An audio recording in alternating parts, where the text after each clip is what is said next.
All right. So again, if you're just joining us, thanks again for hopping on here to our CGA Rules of Golf Hour tonight. Tonight's presentation is on free relief rules 15 and 16. We will be going over quite a bit of material tonight, so we'll try and move at a brisk pace. But again, if you have any questions, drop them in the chat, or we'll try and grab them at the end or whenever it's appropriate. So we'll roll ahead and get started. We'll do a little bit of an overview of what we're going to go over tonight.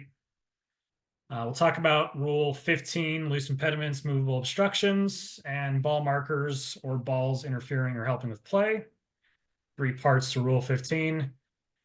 And we have 4 parts to Rule 16, abnormal course conditions, dangerous animal conditions, embedded balls, and lifting the ball to see if relief condition applies. So anytime we talk about free relief, if you remember from last week for match play versus stroke play, we talked about all parts of golf being divided into 2 parts, either match play or stroke play.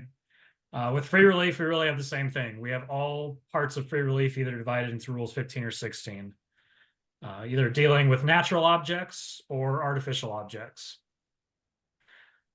Really with loose impediments versus obstructions or natural versus artificial objects, or really dividing between rules 15 and 16, a really good way to think about it is when we're dealing with rule 15, we're dealing with something that we're moving the interference away from the golf ball.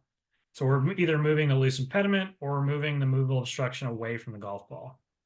When we're dealing with rule 16, we're moving the golf ball away from the interference. So we're either dealing with an abnormal course condition, we're lifting the ball off the cart path, dropping it somewhere else, we're dropping it away from temporary water, or we're moving it away from a dangerous animal condition, or the ball's moving somewhere else. So really, that's kind of the easy way I like to think about these 2 rules, either moving the ball away from the interference or moving the interference away from the ball. So a little bit of an easy way to think about the difference between 15 and 16. Talk a little bit about what a loose impediment is. It's an unattached natural object. They're all over the golf course. No matter where you play and on your golf course, you're probably finding a loose impediment somewhere. Stones, loose grass, leaves, branches, sticks, pine straw, pine cones, all these things are loose impediments. They're unattached natural objects that we can move anywhere on or off the golf course. They also can include things that have another definition already under the rules of golf. Worms, insects, those are defined as animals under the rules of golf, but we also define them as loose impediments just because they're small, they're natural, they're easy to pick up and move away from somewhere. So we also classify those as loose impediments when we're talking about the rules of golf. Or webs they build. Again, we're talking about insects or worms or those like things here. Those are also things we classify as loose impediments. If we have an anthill, if we have a worm cast, spider webs, these are all things that are falling under our definition of a loose impediment. But there's some things that are, if they're not considered loose, we're not going to get relief from those items. If they're attached, like there's a branch that's hanging off a tree, but it's still attached to that tree, it's not a loose impediment. We're not going to get relief if we have interference from that. Same thing if it's growing in the ground, or if it's solidly embedded in the ground and we can't pick it out of the ground easily, or if we have like loose grass or something else sticking to our golf ball. They're not considered loose, so they don't fall under this definition of a loose impediment. We also have some special cases, like we always do in the rules of golf. There's always exceptions or something else, but we have some special cases of loose impediments. Sand and loose soil are not loose impediments. It's a very specific call out to sand and loose soil.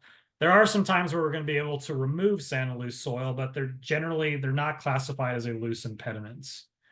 Dew, frost, or water, again, there's going to be some limited times where these things are able to be removed under certain rules or in certain areas of the golf course. But just as a definition, they are not classified as a loose impediment.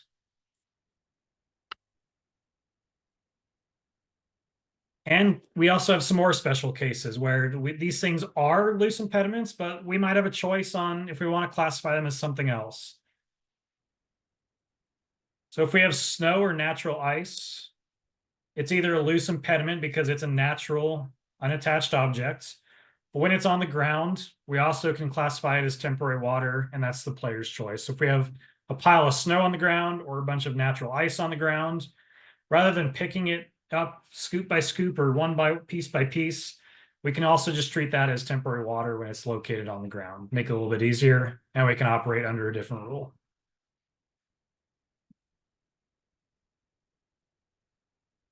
And our final special case, we kind of alluded to this already in 2 slides ago, but even though spider webs are attached to something, they might be woven onto a branch or they might be woven onto the ground or whatever the case might be.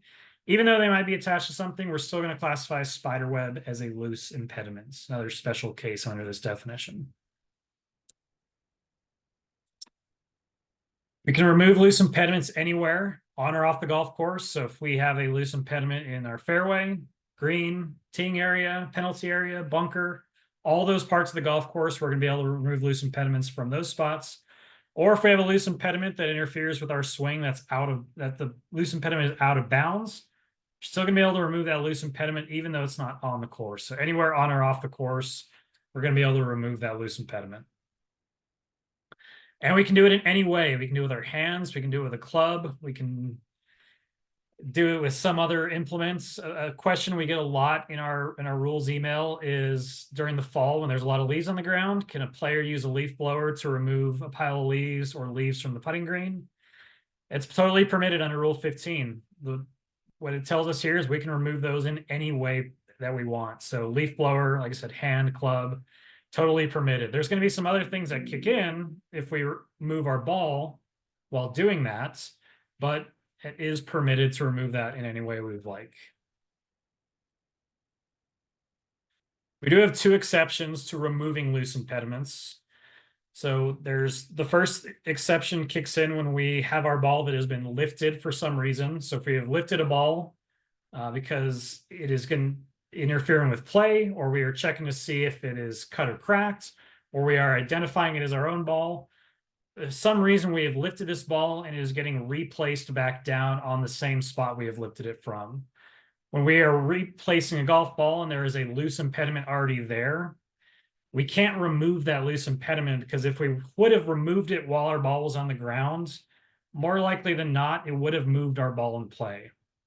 So we can't just get away from that loose impediment just by lifting the ball for another reason. So when the ball's got to go back down on the same spot it lifted from, if there was a loose impediment there that would have caused that ball to move while it was on the ground, it's what I like to call one of our restricted loose impediments. It's got to stay where it is because of this exception.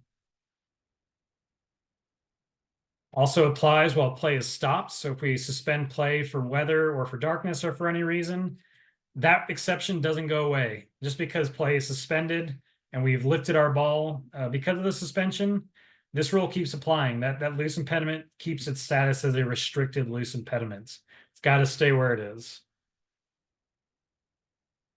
But it doesn't apply on the putting green.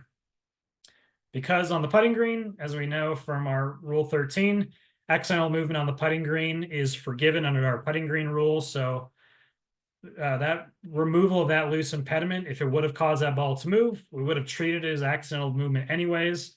And because our ball was on the putting green, we're going to get away from that penalty because of the putting green rule. Our last exception to removing loose impediments, or our second exception to removing loose impediments, is that we can't remove them when a ball is in motion to affect where that ball might end up. Typically, whenever a ball is in motion, I like to keep in mind the principle of when a ball is in motion, we got to let it do what it's going to do. We got to let that ball go wherever it's going to go. We're playing golf, we're not playing curling, right?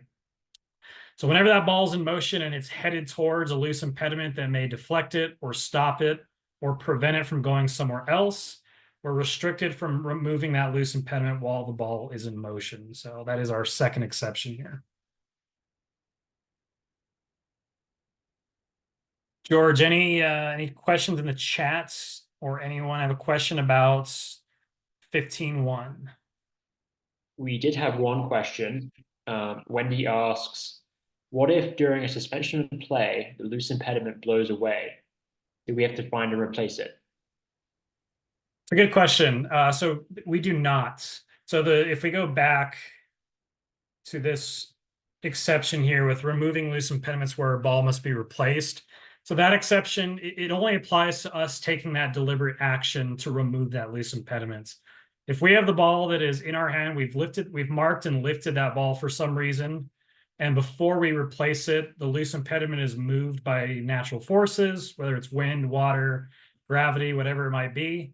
We didn't take that deliberate action to remove that loose impediment. It just happened. So we're not going to be penalized for that. We also don't have to replace the loose impediment either. So it's for us, if wind blows that leaf or that pine cone or that piece of pine straw away, we're just going to get lucky. We're going to be able to replace our ball and move on. So good question. That restriction only applies to us taking the deliberate action.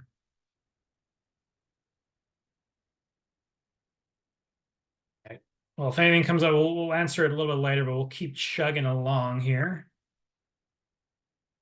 Let's talk about when a ball is moved while removing loose impediments. So we know that sometimes our ball comes to rest up against a pine cone or a leaf or something else that might be classified as a loose impediment. And while we're trying to be really careful in removing that, we sometimes get that ball to just move a little bit or it rolls away from us. But anytime we move the ball when removing a loose impediment, we got to replace it back to where it was.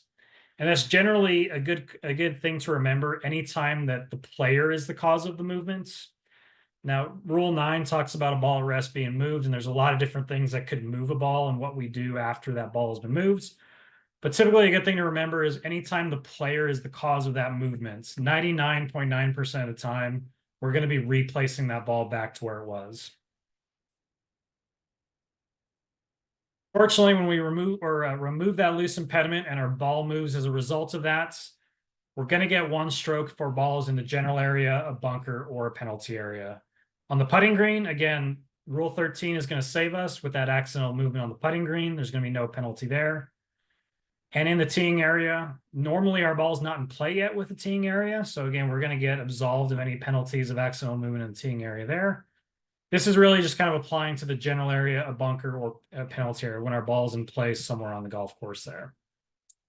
So one stroke, and we're going to replace that ball back to where it was before it had moved. Again, don't have to replace the loose impediment. We've already taken the action to remove that, get it out of there. We just got to put it back and take our one stroke. And again, we have some exceptions here that have no penalty. Again, on the teeing, in the putting green, teeing area. Anytime we're searching for a golf ball, if we're, maybe we're searching in a big pile of leaves or in an area where there's a bunch of sticks and pine straw and twigs, and we're in the act of searching, we move that golf ball during the act of a search, again, no penalty is going to apply to us. We're just going to replace it back to where we estimated it to be. Or if we know where it is, we're just going to put it back on that spot and move on. And again, we have a few other limited exceptions in our other rule that covers ball at rest being moved by a player in 9.4.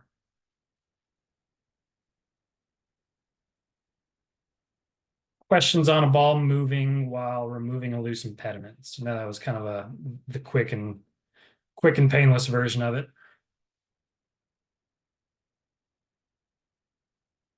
Let's talk about the other side of Rule 15, our second part, 15.2, movable obstructions.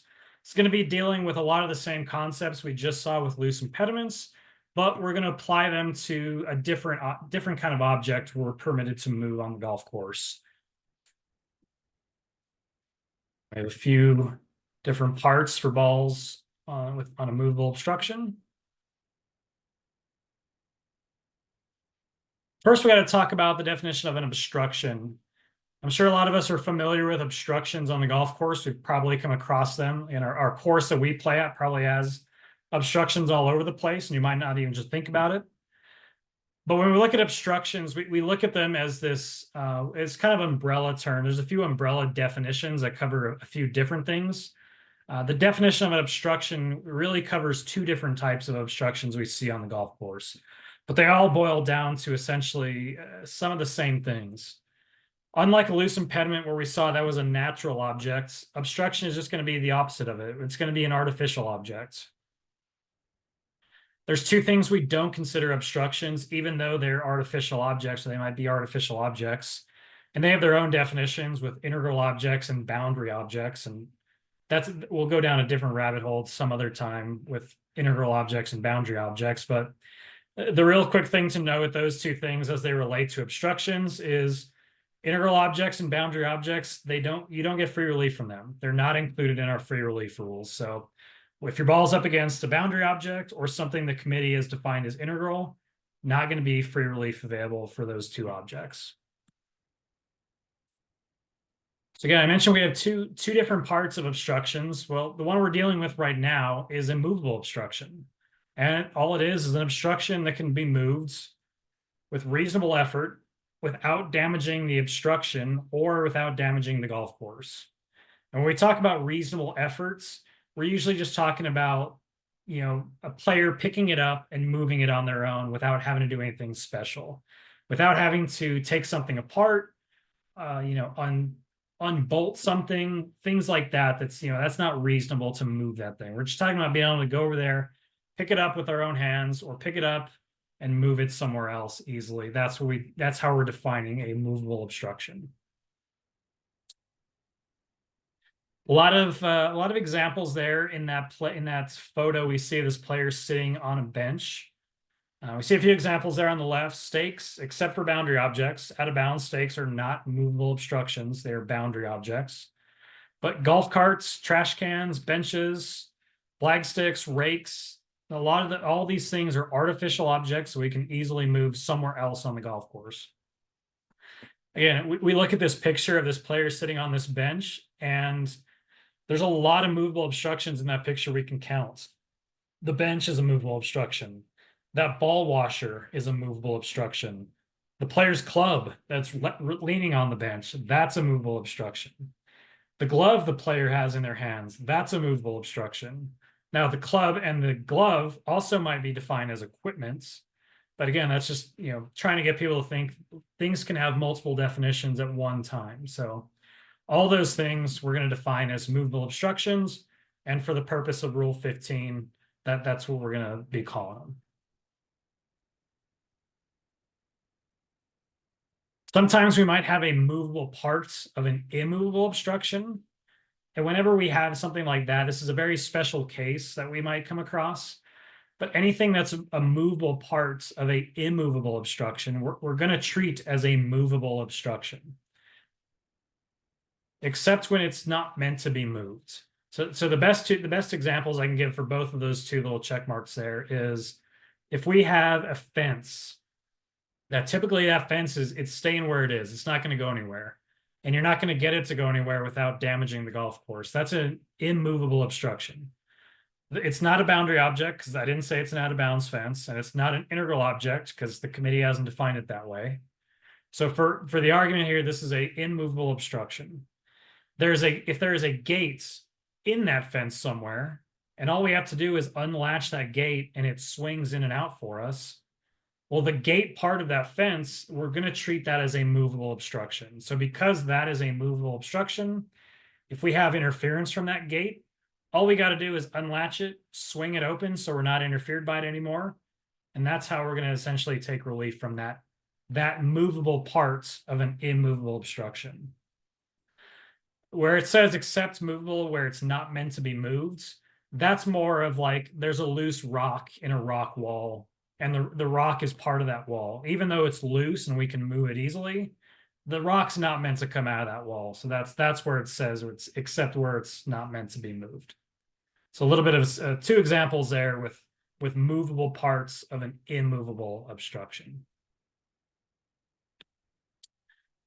Again, we can move these things without penalty. And just like loose impediments, we can remove them anywhere on or off the golf course. So we're not just limited to being on the golf course here with movable obstructions. We have two exceptions that, sometimes they might be a movable obstruction, but sometimes they might not be. Our first one is tee markers.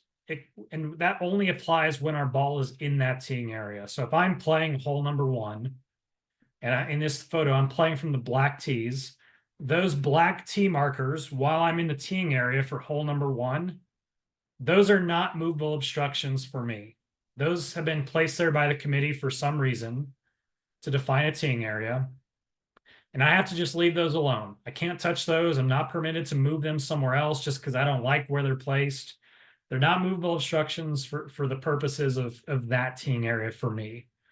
Now, while I'm playing hole number 1, the black tees on holes 2 through 18, those tee markers, those are all movable obstructions while I'm playing hole number 1. This is only applying to the teeing area of the hole being played. And just like we saw with loose impediments, can't move a movable obstruction to deliberately affect where the ball is going while it's in motion. So just like I said before, when that ball's in motion, we got to let it do what it's going to do. Wherever it's going to go and where it's going to end up, we got to let it get to that result. Can't move something out of the way just because we think it's going to deflect it or to affect where it goes and ends up. Here's where we see a little bit of a difference between 15.1 and 15.2 with loose impediments versus movable obstructions. And that's really when we're removing that interference and then the ball moves as a result of that. So we already saw with loose impediments that as a result of that process, if we have that ball moving, we're going to get penalized 1 penalty stroke and we're going to replace that golf ball. But with movable obstructions, we're not going to get a penalty. Really, the difference here with movable obstructions is typically we're not going to treat them as part of the challenge of playing the golf course. So we're not going to penalize you for getting them out of the way. Now, loose impediments, because they're part of trees, they may have fallen off of trees or just natural objects that occur out on the golf course. Sometimes those might be part of the challenge of playing the golf course. So we have to be a little more careful of those. But typically with movable obstructions, because they're artificial and they've been placed there, right? They just didn't pop up on the golf course one day.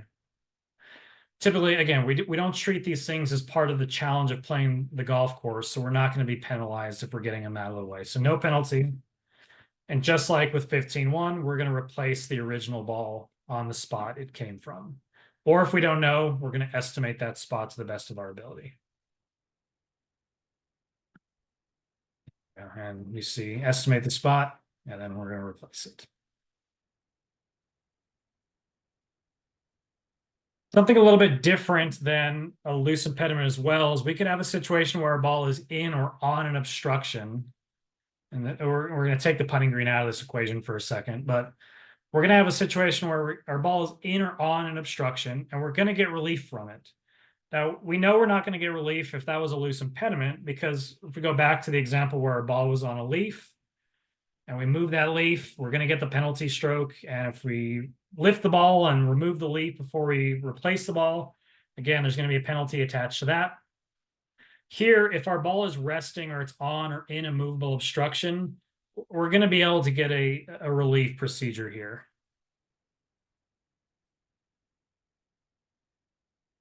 We're going to be able to lift that golf ball and get the obstruction out of the way.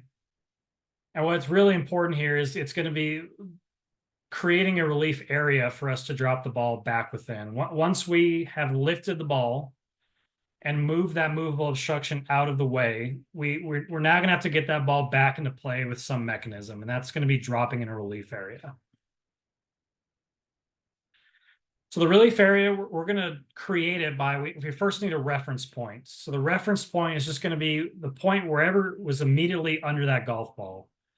So once we lift that golf ball to remove that movable obstruction, immediately that point that was right under that golf ball where we lifted it from, that's going to be our reference points.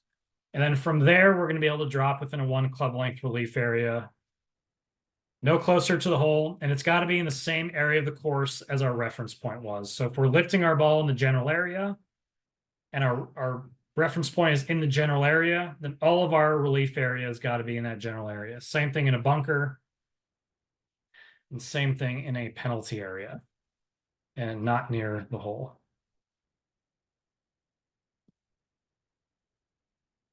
Again, when our ball is on the putting green, it's going to be a lot of the same procedure. We're going to lift the ball and then get the obstruction out of the way. We're going to remove that interference. But instead of dropping the ball like we just saw in the general area or somewhere else on the golf course, since we're on the putting green, we're going to place that ball back down to where it was immediately right under that spot where the ball we just lifted from. So Only difference in this procedure is we don't necessarily have a relief area when our ball's on the putting green. What we're just going to do is just going to place that ball pretty much on that reference point, right under that spot where we lifted the ball from. Well, it's possible that we could also have a ball that is not found, but we might know, or we might be virtually certain that the ball is in a movable obstruction. We see in that photo there's a cooler that someone's searching around that cooler, that maybe ball was seen going into that cooler, but it's full of ice and we can't necessarily locate it. So there is a possibility that we could have relief for this golf ball, even though we have not found it yet. And it's a really important distinction that when you see something in the rules that says not found, it's very different than when we see in the rules where it says lost. When we have something that's not found under the rules, typically we're applying this knowledge or virtually certain standard to the ball. We know what's happened to this golf ball. We either know it's happened or we're 95% sure that this has happened to this golf ball. We just haven't found it. So that's when we're going to see not found. When we see lost in the rules, that's what you think of as a lost golf ball. I've searched for 3 minutes. I don't know where the golf ball is. Haven't found it. Don't know if it's here. Don't know if it's there. 3 minutes has gone by. The ball has been lost. That's when we see lost. So not found, when we see a ball that's not found, we typically know, or we have an idea of what's happened to it, or we're 95% sure what's happened to that golf ball. Again, if we have that knowledge or virtual certainty that our ball is in a movable obstruction and it's not been found, we're going to get relief.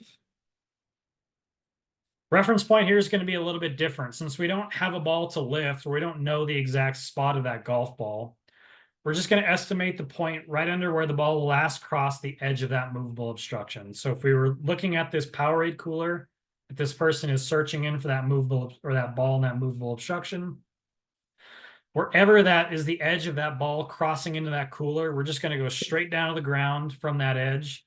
And we're just going to imagine that's the point right there. That's where our reference point is going to be. And again, we're going to use the applicable relief area we just saw either in the general area or somewhere else on the golf course. If that's the case, we're just going to drop within 1 club length. If for some reason we don't find a ball in a movable obstruction on the putting green, but we know it's in that movable obstruction, again, we're just going to place that golf ball if we're on the putting green. If we don't have that knowledge, or we don't have that virtual certainty, that 95% sure standard that we know this has for sure happened to our golf ball, relief's not going to be allowed, and it's going to turn a not found ball into a lost ball. We're going to have to go back on our stroke and distance to wherever we last made that previous stroke from, because we now have a lost golf ball. Any questions on movable obstructions? Again, we can always, if something comes up at the end, we can always circle back around. So our last part of 15, it talks about a ball or a ball marker helping or interfering with play. And this is, whenever we talk about a ball marker, we're referring to something that is marked the spot of a lifted golf ball. So either a coin or something down on the ground that is showing the spot of a ball that has been lifted. So we'll talk about what happens when that is interfering or helping with play. And there's our 3 parts of 15.3. Whenever we have a ball that is helping play, and when we say helping play, it's in a location somewhere that could help another player with their stroke to be made. So again, a ball serving as a possible backstop, something along that line. The important thing to know here is when we talk about a ball helping play, this is only talking about a ball on the putting green. So we can't have a ball that is helping play anywhere else. This is only applying to when a ball is on a putting green. If it's your ball that's helping play or helping someone else's play, then you mark it and lift it. And typically when your ball is on the putting green anyways, you're going to be able to do that permission with 13.1 anyways, with our putting green rule.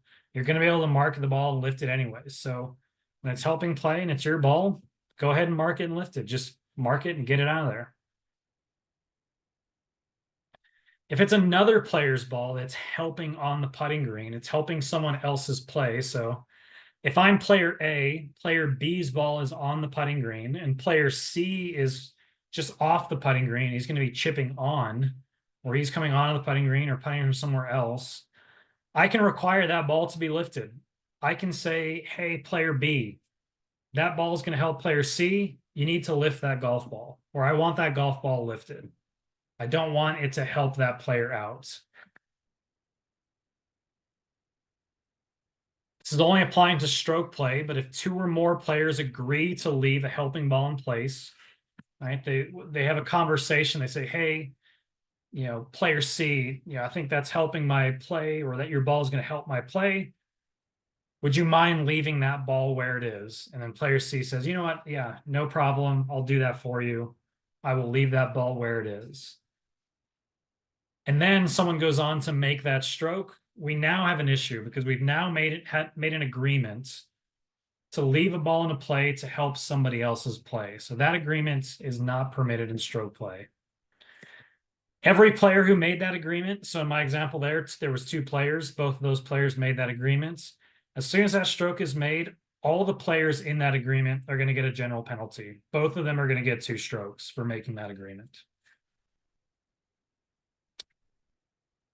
Anytime in stroke play, if you're the player who is asking to be lifted, or your ball is being requested to be lifted, anytime in stroke play, you can also just play first.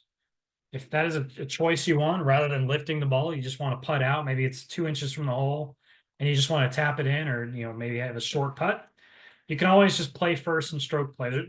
Again, in stroke play, kind of like what we saw last week, there's no penalty for playing out of order in stroke play, unless you're making another agreement. But just because we don't have that penalty for playing out of order in stroke play, the player who's required to lift, they have the option to play first. Match play, we have a totally different scenario here. Just like we saw last week, there's a lot of differences between match play and stroke play. Some penalties apply in one form of the play, but don't apply in the other one. So in match play, we have a little bit of a difference here with an agreement to leave a helping ball in place. Whoops. There might be a bullet point missing there, but the text is essentially the same. There's an allowance to make that agreement in match play. No penalty here if 2 players leave that helping ball in play in match play. And the reason for that is because the only 2 players in match play who are concerned with that golf ball are standing right there. If one of them really has an aversion to that agreement, then they just won't make the agreement. And then everything goes away. Or if they have, this, they want to recall a shot because it was played out of order, the other person's right there and they can do that. They can protect their own interests, like we saw last week in match play.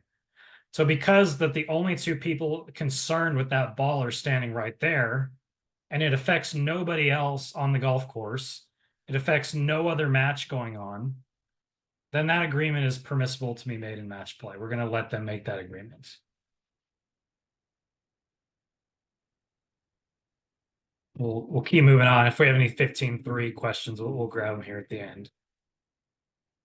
We'll talk about now a ball interfering with play. That was just helping play, so it could help someone else or assist someone else's play. But now this is interfering play. This is getting in the way of somebody else. When we're talking about interference, this is a little bit of an internal definition here, but when we talk about interference, the meaning of that is it's going to interfere with somebody's stance. It's going to interfere with their swing. There's a reasonable chance that ball could hit their other ball after a stroke is made, right? Where our ball is intending to go. There's a reasonable chance that our ball could hit that other ball. Or this is a little bit of a tiny little bit of a wrinkle that only appears here in this rule, but is close enough to distract a player making a stroke. There's other times we deal with interference in other rules that just being close enough to distract you isn't going to be interference in some other rules. Only in this rule that we get this little tiny wrinkle that if it's close enough to distract you, for the purposes of 15-3, we're going to say you're being interfered.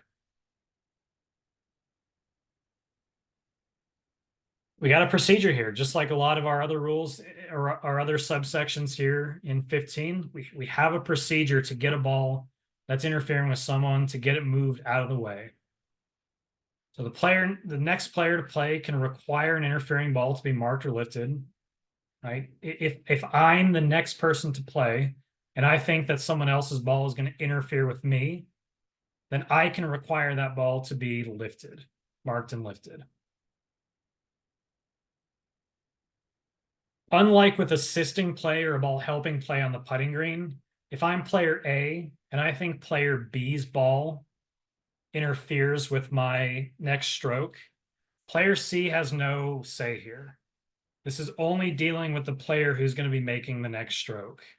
So with stroke play or with match play or stroke play, player C, they have no bearing here with interfering play. It's only between me and what I think is interfering with my next stroke. If I don't think a ball is going to interfere with my next stroke and C thinks it will, again, C has no standing here. C can't make that call for player A. It's only going to be that person who thinks or who doesn't think that the ball is going to interfere with their next stroke. In stroke play, the person who's interfering ball, who it belongs to, they can just play first. They're more than permitted just to make a stroke and get that ball out of there to remove the interference that way.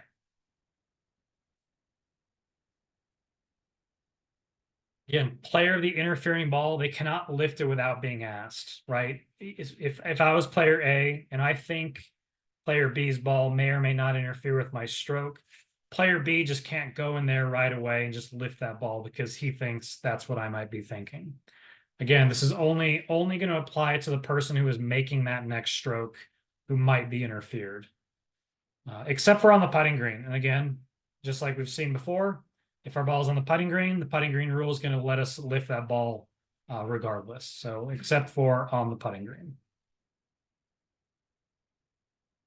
And we're going to get a penalty if we lift when not asked. If B lifts that ball because B thinks that their ball is going to interfere with my play, and I don't think that was the case, well, B's going to get a penalty. They're going to get one penalty stroke for lifting that ball when they were not permitted to do so.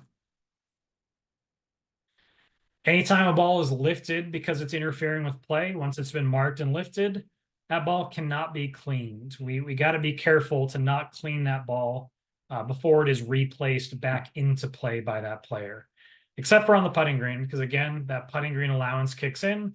Putting green rules are going to override this rule.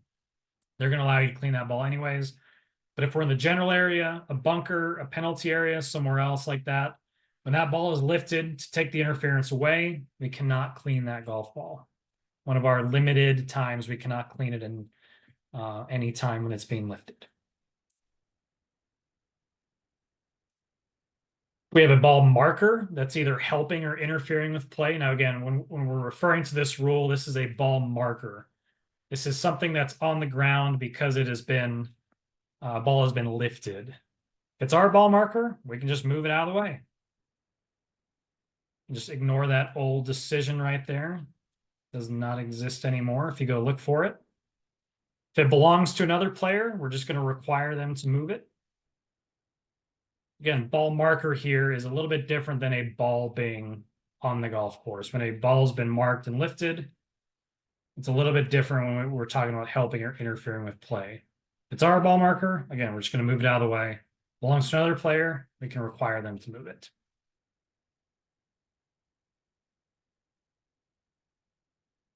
Any quick questions on anything in 15 before we move on to 16? Okay. Our first part of 16 is going to deal with abnormal course conditions. We have a few different parts for 16 here. Again, abnormal course conditions, we're probably going to have a slide for the definition. We'll see in a second, but it's one of those definitions that encompasses a few different things. There's other definitions that fall under what we call this umbrella term of abnormal course conditions. We again see a meaning of interference when relief is allowed when our ball touches, is in or on, our intended stance or our intended swing is interfered. And when we're on the putting green, our line of play is interfered. If we look back to where we saw in 15.3 about being close enough to distract us. We will not find that when we are interfered with an abnormal course condition. Just because there's an abnormal course condition that's distracting us and it's close enough to our ball, but we have none of these things interfering with us, we're not going to get relief in that case. Distraction alone is not an interference under 16.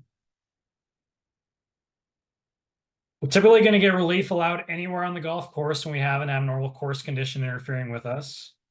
But we have 3 exceptions where we're not going to get relief. Anytime our ball's in a penalty area, there's no relief for an abnormal course condition. We're either going to have to play the ball as it lies, or we're going to have to proceed under Rule 17, our penalty area rule. The abnormal course condition is not on the golf course. With movable obstructions and loose impediments, we saw that we can move those off the golf course.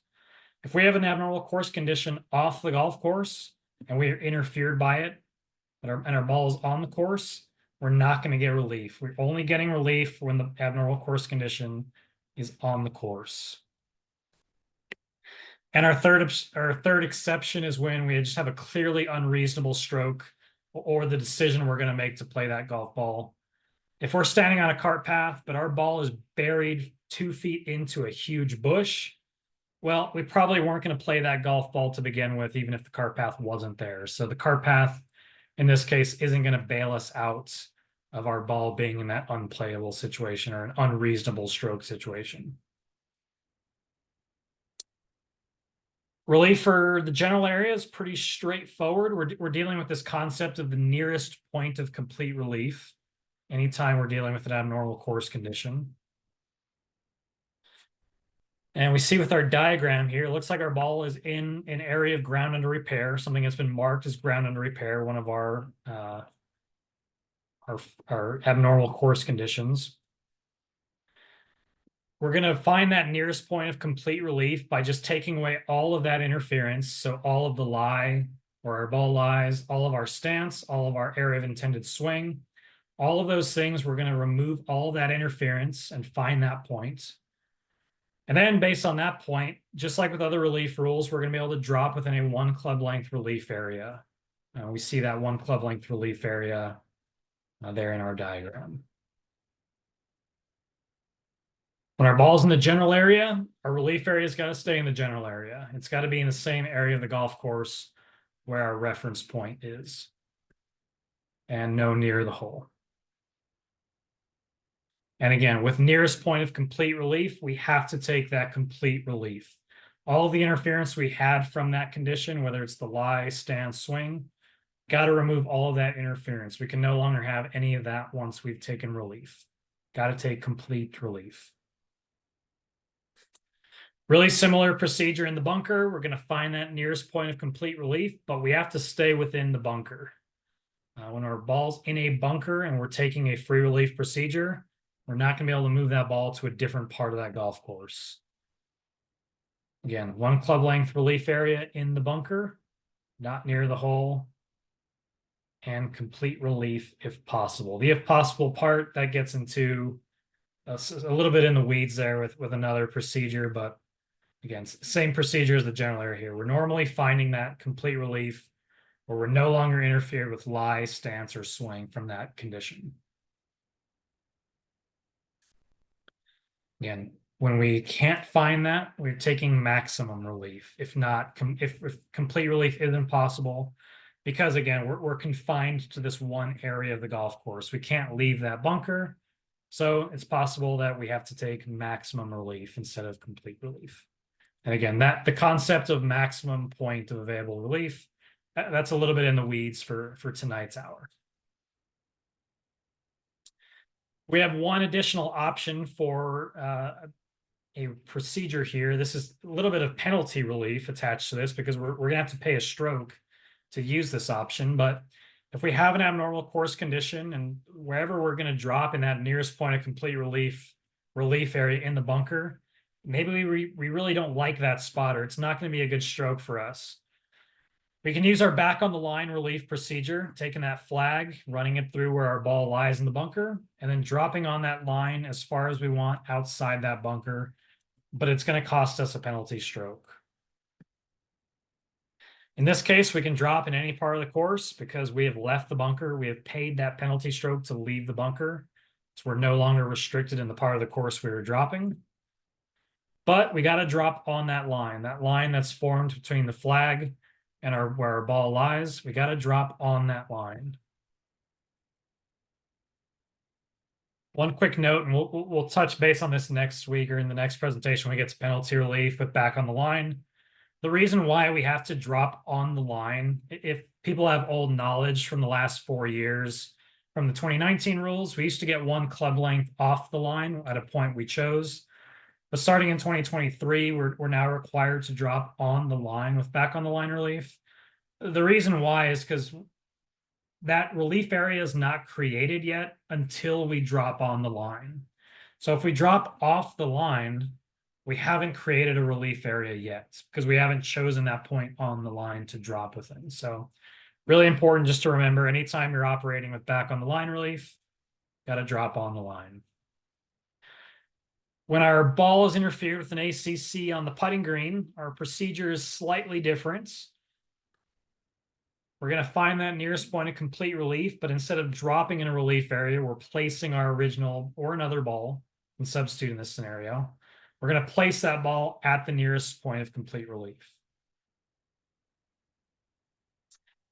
Again, something a little bit different here. When we saw with the bunker in that free release scenario, we're confined to that bunker. We got to stay there. Even though we're on the putting green, we're not going to be confined to the putting green here. Our nearest point of complete relief could be on the putting green, or it could also be in a general area. There's kind of a two chance there that it could either be in one of those two areas of the golf course. So we're not necessarily confined to the putting green to find that nearest point of complete relief. It's possible that we might be placing a ball in the fringe of the putting green. Just like with the bunker, if no complete relief is available, we might be using the maximum available, the point of maximum available relief. And again, might be on the putting green, and it might be also in the general area. It was kind of a quick overview of 16.1 with abnormal course conditions. There was a slide that should be in there, but it should explain what abnormal course conditions are, and I'll quickly go over that. But when we see the term abnormal course conditions in the rules of golf, we're really referring to 4 different things.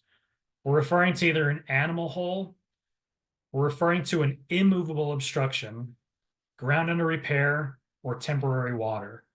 Any of those 4 things make up our term for abnormal course conditions. So in any of those relief procedures, when we're interfered with an animal hole, ground under repair, immovable obstructions, or temporary water, all of those procedures are going to be the same. We're all going to follow those procedures we just saw there in 16.1. So move on. Saw this a little bit already with a ball not found in a movable obstruction, but it's also possible we might have a ball that's not found in an abnormal course condition. We might have knowledge or virtual certainty that the ball is lost. We might have saw it go in there. Again, we have that 95% sure that's the only place that ball could be, is in that pile of temporary water or in that immovable obstruction or in that animal hole. And we're going to do the same thing. We're going to estimate the point where the ball last crossed the outer edge of that condition. And from there, we're just going to find the nearest point of complete relief from that reference point. Depending on what part of the golf course it is in, we're just going to use the applicable relief area described in 16.1a. Without knowledge of virtual certainty, though, when we have a ball that's not found, we haven't met that standard yet to decide that that ball is lost in that abnormal course condition. We're not going to get relief in that scenario. We're just going to have a lost ball, and we're just going to have to go back and make a stroke to where we last made one under stroke and distance.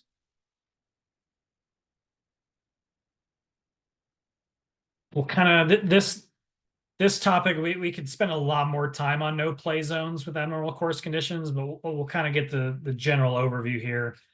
Anytime we have a no play zone on the golf course, whether it's an abnormal course condition or a penalty area or something else, or it can only be those 2 things, either an abnormal course condition or a penalty area.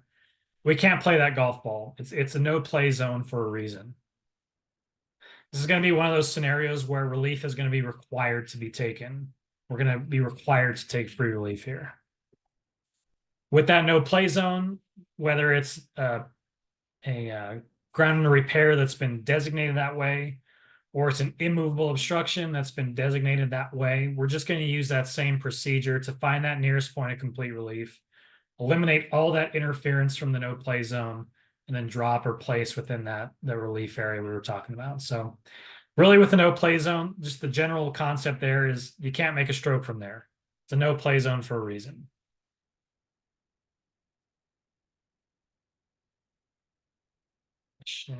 We'll keep going here as we're getting close to time.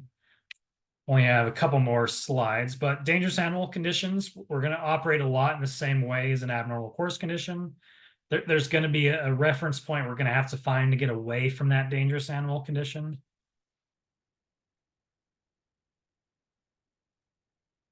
When we're talking about dangerous animals, there's really a difference between just an animal itself and a dangerous animal. If playing the ball near that animal could potentially cause the player either serious harm or potential injury, we're going to typically classify that as a dangerous animal.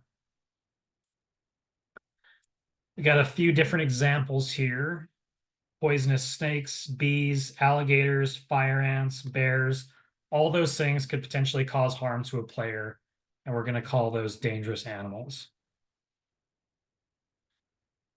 We're going to give relief for dangerous animal situation anywhere on the golf course, whether it's in a penalty area, bunker, general area, putting green, anywhere on the golf course, we're going to give relief, except just like with the normal course conditions, if the stroke was clearly unreasonable to begin with, the dangerous animal is not going to bail you out for free in that scenario. Or the interference only exists through the use of a clearly unreasonable club, stance, or swing.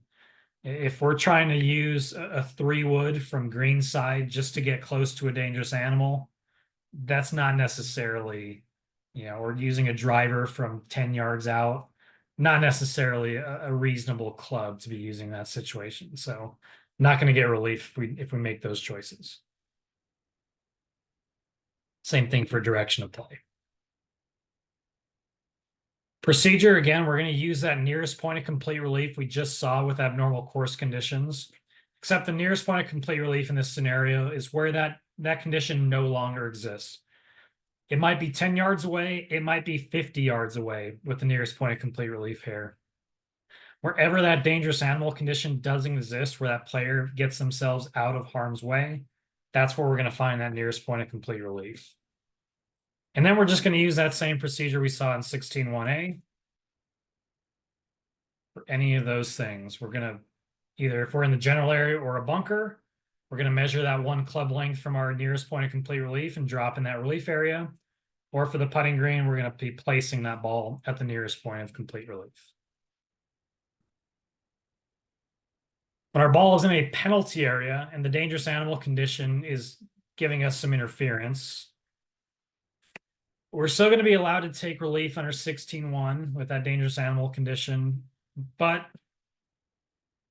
the nearest point of complete relief and the relief area, they got to be within the penalty area. Or we can just take the one penalty stroke, drop under our penalty area rule as normal. Whoops. Dropping under that penalty area rule is normal. And then if that dangerous animal condition still exists, then we're going to get the further free relief to get away from that dangerous animal condition. So if we want it to be purely for free and our ball's in a penalty area, we're going to have to stay in that penalty area somehow. If we want to just take the penalty stroke to get as far, far, far, far away as possible from that dangerous animal, and we want to get out of the penalty area, we're going to have to pay for it with our penalty area relief rule. Any quick questions on dangerous animal before we wrap up with embedded ball?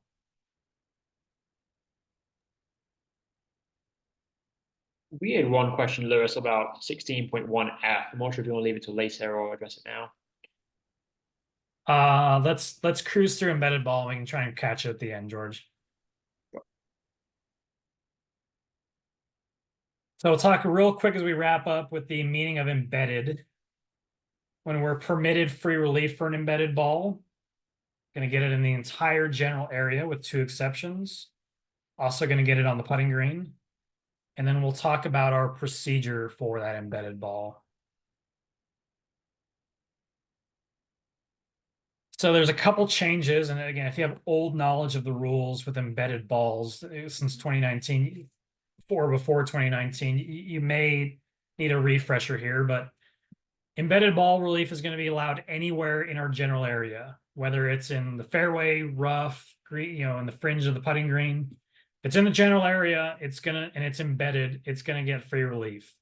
We can implement some local rules to only limit that to fairway height, but if there's no local rules in effect and our ball is embedded in the rough in its own pitch mark, we are entitled to free relief.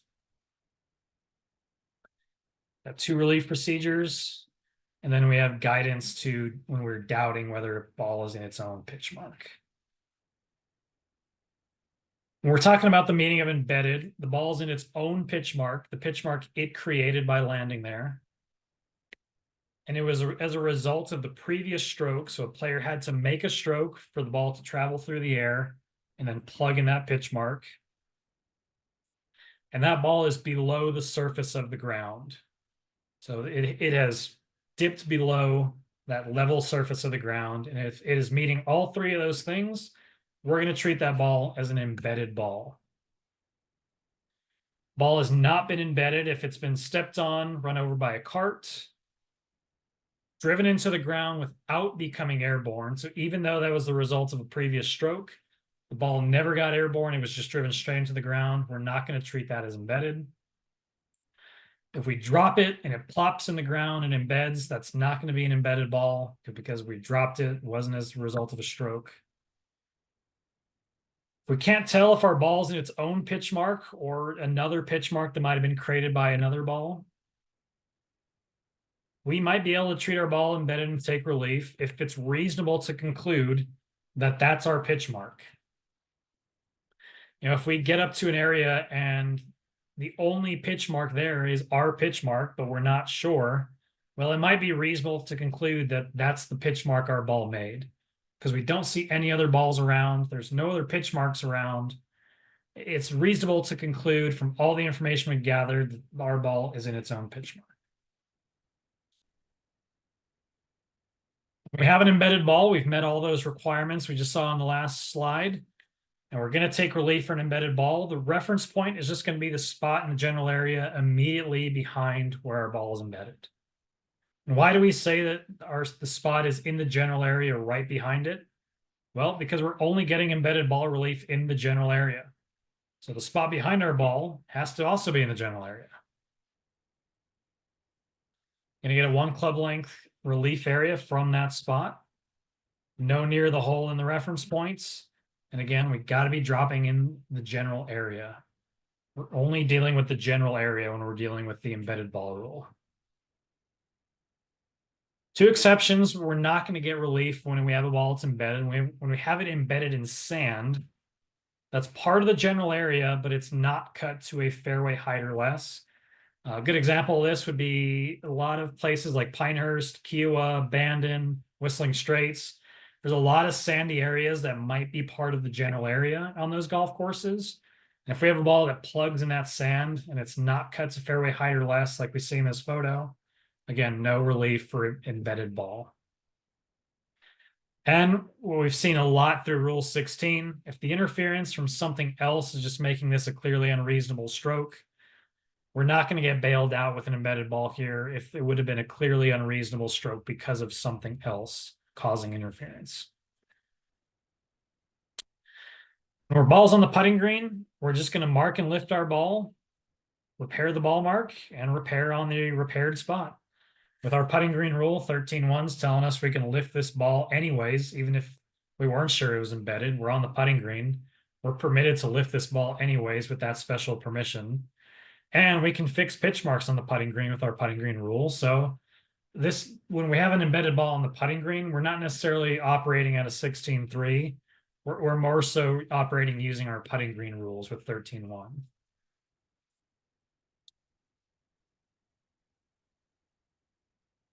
I think we have couple more slides here, then we'll wrap up and get some questions in. But the last part of our presentation with the last couple of slides here is just lifting to see if we're in a condition where we get relief.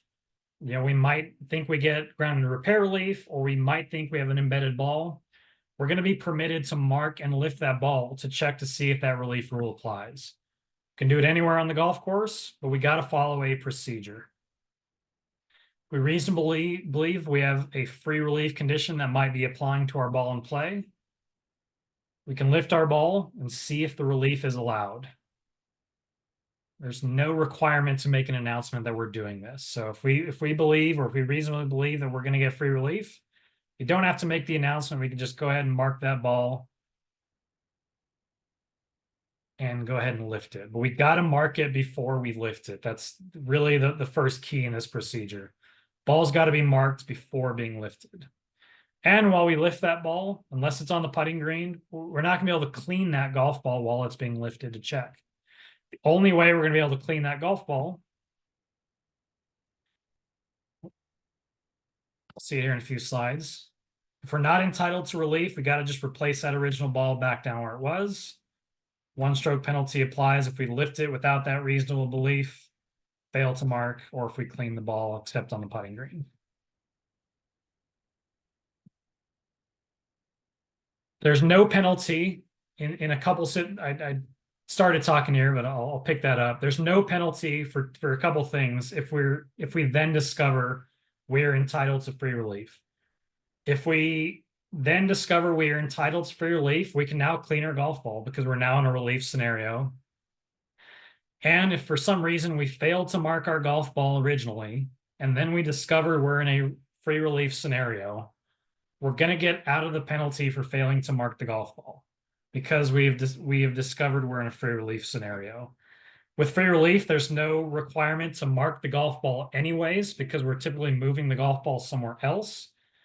So because we now discover we're in a free relief scenario, if we fail to mark that golf ball originally, this is going to be one of those times where we're going to get out of that penalty for free. That was a short explanation there of 16.4. And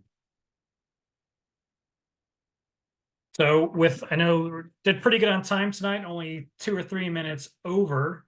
Does anyone have any questions, or was there any questions, George, in the chat that we wanted to go back to, or finishing up here with anything relating to free relief, whether it's 15 or 16? I think George mentioned there was something about 16.1F in the chat. Yeah, I was just going to say there was one question from Wendy again asking about environmentally sensitive areas and other areas of no play zones. And I think she just wanted you to touch on that. Yeah, so with no play zones, like I mentioned, it's either got to be it's something that the committee is going to define. There's not just no play zones naturally on the golf course. It's always going to be something that the committee puts into play as something they've defined as either part of a penalty area or part of an abnormal course condition. Typically, when we see a no play zone as part of a penalty area, just under the standard no play zone rule, we're still going to be able to go in there. When people think of ESAs with environmentally sensitive areas, one of those big things is that people think that there's a lot of the times there's a restriction of even going in there. With just a standard no play zone, we're still going to be able to go in there and retrieve our ball and do those things. But we're going to be required to take that penalty area relief if it's in that no play zone. So we're not going to be permitted to make a stroke from that ball that's in that no play zone. There's local rules that can then further permit us from going in there like the ESAs used to do, but those are all local rules. The only other thing with no play zones, whether it's an abnormal course condition or a penalty area, anytime you make a stroke from a no play zone, that's going to earn you a wrong place penalty. Especially with no play zones, if you make multiple strokes from a no play zone, it's what we like to call the penalty that keeps on giving. Every single stroke you make from a no play zone is going to be another wrong place penalty. So you can keep adding up wrong place, wrong place, wrong place, wrong place. if you keep continuing to make those strokes from a no play zone. So again, it's that penalty that keeps on giving, as we like to say. If you have a question, feel free to unmute yourself, but we'll hang on here for a few more minutes. If you don't have a question, you're hopping off. We, again, thank you for joining us here tonight to talk about free relief. We appreciate everyone taking the time out of their busy evening to learn a little bit more about the rules of golf. But again, we'll stay on here. Me and George will stay on for a few more minutes if anyone has any last minute questions. If you think about something else outside of the presentation, feel free to send us an email, rules@coloradogolf.org. Be happy to answer your question anytime.